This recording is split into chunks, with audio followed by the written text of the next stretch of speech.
Have you ever been on a trip, a vacation, a climb, a hike, or even just a drive to clear your head? Do you remember the feeling of excitement, of freedom that you got when you were on the road? I like to say that it is like the roll your windows down, blast the music, sing along, and just enjoy life type of feeling. You know what I'm talking about? This sense of wholeness that you get when you know where you're going and you're excited to go there. You can kind of say this is our spiritual walk.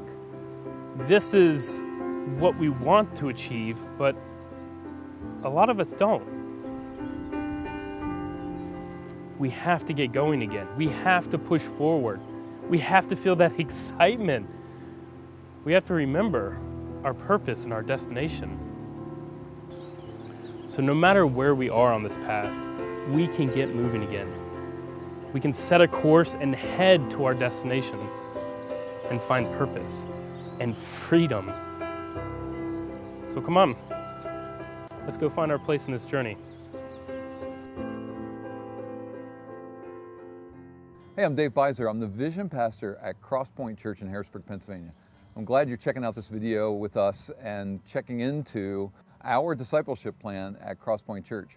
We've been doing some teaching at CrossPoint about discipleship and what it means to follow Jesus and to step into His footsteps. And we put that into a plan that we call our 4G discipleship plan. It focuses around 4 key areas of our everyday life that we can turn into discipleship moments. 1, our gatherings. Can we turn our gatherings into worship opportunities? And can we gather together on Sundays and make sure that we're always focused on what it looks like to be worshiping God? That's our gathering time.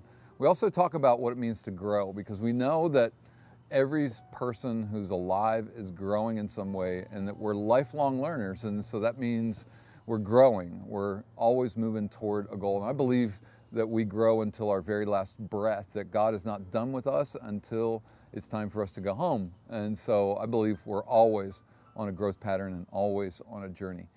The 3rd G is give, and that's our opportunity to give back to other people. We do that through things like mission trips and food pantry and clothing connection and special events where we go and help people out. And so it's just an opportunity to give back to somebody else. Sometimes it's a financial gift, sometimes it's a gift of time, service, energy, resources. Any way we can give back, that says the gospel. In my mind, it says that we're following what Jesus wants us to do.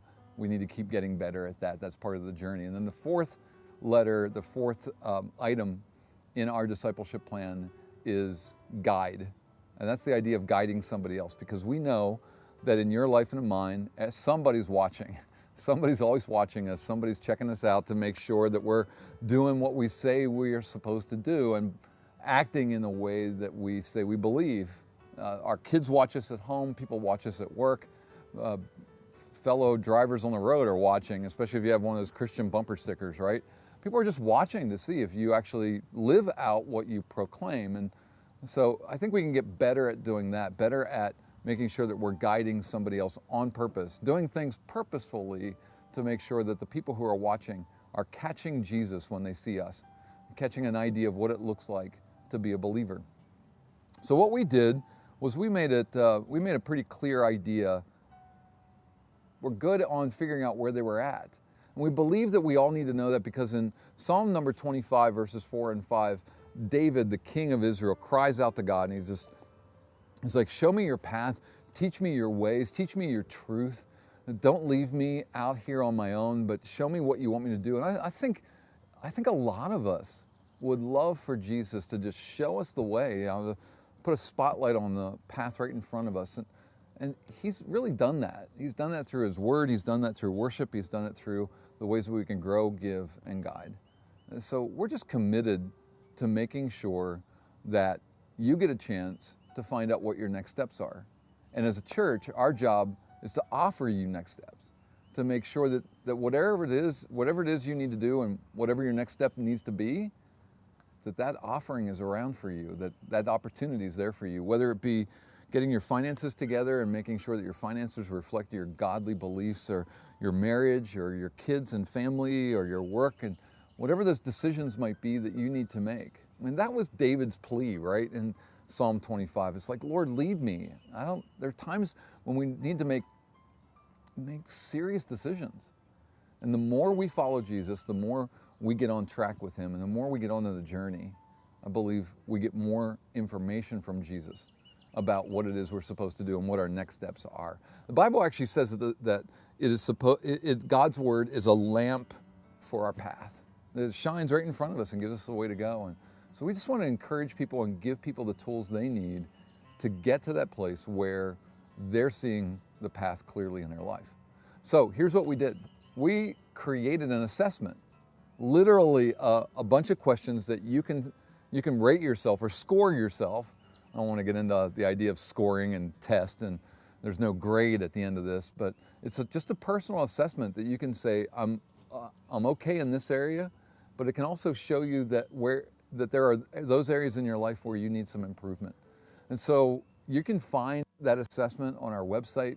You can find it and load it up, and then walk through that assessment, answering the questions and the statements that are there with a 1 to 5 scale. 1 being, no, I never do that. No, that's not for me. No, that's not something that I'm currently involved in. Or 5, yes, I'm all in. That's something I do. And the 5 key things that you can do, no to yes, give you a scale.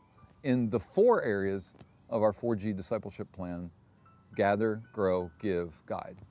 So we kind of lay it out very clearly that you can answer all of those questions and statements with a 1 through 5 scale.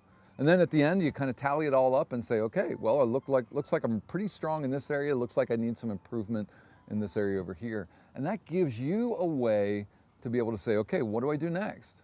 Because if you're really good in one area, but you've got some weaknesses, or you need to enhance your journey in another area, then that's the place you need to focus on, right? So we just wanted to make it that easy. We wanted to make it that clear for people that you can fill this out, find your assessment place, and then take your next step.